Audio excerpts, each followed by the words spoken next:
Team 360 degree নজর দেয় ময়লা বাণিজ্যের দিকে।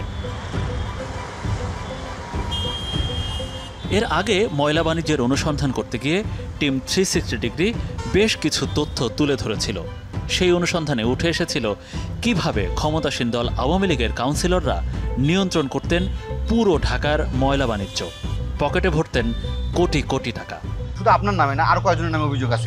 এখন তো ভাই আমি একটা কথা বলি না, আমরা রাজনীতি করি, ও যুব দল করে, অনেক কমপ্লেন আমাদের কাছে আসে। এখন কেমন আছেন বর্জ্য অপসারণ শ্রমিকরা জানতে আমরা হাজির হই রাজধানীর বেশ কয়েকটি জায়গায়। মিরপুর 11 5 নম্বর ওয়ার্ডে পরিচ্ছন্নতার কাজ করেন পারভিন। আওয়ামী সরকার পতনের পর স্থানীয় বিএনপি নেতারা তার ময়লা সংগ্রহের ভ্যানগুলো দখল করে নিয়েছে, এমনই অভিযোগ পারভিনের। 5 তারিখে আন্দোলনে শেষ হওয়ার পরে আপনার 6 তারিখ থেকে আমার গাড়ি নিয়ে নিছে ওরা, এই যুব দলের ছেলেরা। মর্জিনা বেগম 6 নম্বর ওয়ার্ডে ময়লা আবর্জনা পরিষ্কারের দায়িত্ব তার সাথেও ঘটেছে একই ধরনের ঘটনা। এখন বিএনপি নেতারা হুমকি হামকি দিতে আসে, আমাকে মাসে 2.5 লাখ 1.5 লাখ টাকা না দিলে আমি এই ব্যবসা আমরা জনগণে ভাগ করে নিয়ে যাবো। 3টা এরিয়া থেকে একটা এরিয়া বুঝাই দিছে, ওইটা টাকা উঠে 3 লাখ 2.5 লাখ, ওইটার থেকে 1.5 লাখ টাকা প্রত্যেক মাসে দিতে হবে। 10টা কর্মচারীর বেতন দিয়ে আমার এখানে কি থাকবে, আমি কিভাবে চলব? স্বামী না থাকায় ছেলে খন্দকার ইফাতকে নিয়ে এই কাজে নেমেছেন তিনি। কালকে আমার বাসায় লোক পাঠানো হয়েছে, ওনাদের ডেট ছিল পরশুদিন আমি টাকা দিতে পারিনি। তো কালকে আমার বাসায় 8 থেকে 10 জন লোক ছিল, আমার বোন একা ছিল বাসায়। ও আমাকে কল করে জানিয়েছে পরে আমি আসছি, এবং এই 50,000 টাকা, এই যে দেখেন এই 50,000 টাকা আমি কালকে ওনাদেরকে গিয়ে দিয়ে আসছি, এবং ওনারা আমাকে ডেট দিয়ে দিয়েছে পরের মাসের 25 তারিখে 1.5 লক্ষ টাকা ওনাদেরকে আমার দিতে হবে। আর স্বাধীন বাংলায় আমি এতটুকু বলবো, এখনও চাঁদামুক্ত হয় নাই। আগে আমি আওয়ামী লীগকে চাঁদা দিতাম, এখন বিএনপির লোকজন আমাকে হুমকি ধুমকি দিচ্ছে চাঁদার জন্য। চাঁদাবাজি বন্ধ হয় নাই, কেউ কোনো ন্যায্য বিচার করতেছে না। কাকে দিয়েছেন টাকা?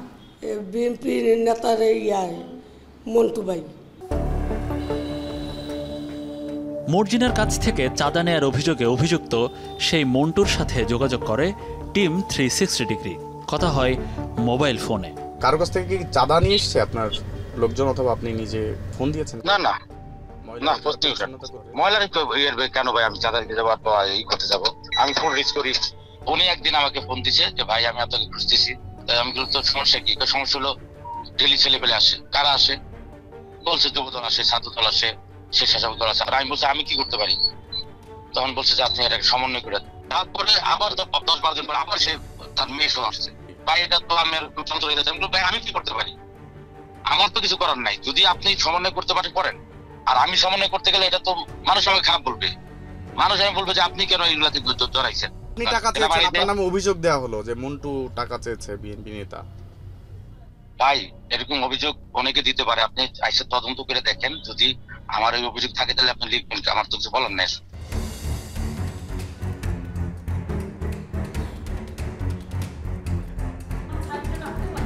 এবার কথা বলি প্রাথমিক বর্জ্য অপসারণ ও সরবরাহ সমিতির সভাপতি নাহিদ আক্তার লাকির সাথে। ছাত্ররা তাদের রক্ত দিয়ে জীবন দিয়ে দেশটাকে যেভাবে স্বাধীন হোক আর যেটাই হোক নিয়ে আসলো, যাতে চাঁদাবাজি না হয়, যাতে সন্ত্রাসী না হয়, যাতে জুলুম না হয়। কিন্তু পরিবর্তন তো কিছুই হয়নি, যেমন তেমনই আছে। আগে আওয়ামী লীগের লোকরা নিত, আওয়ামী লীগের লোক চলে গেছে, এখন বিএনপির লোকরা চাঁদা নিচ্ছে। আগে যেটা নিত তার চাইতে আরও বেশি নিচ্ছে, আবার নাকি ছাইয়েরও দখল হচ্ছে অনেকের। এটা তো মনে হচ্ছে যে অনেক ভয়াবহ আকার ধারণ করছে।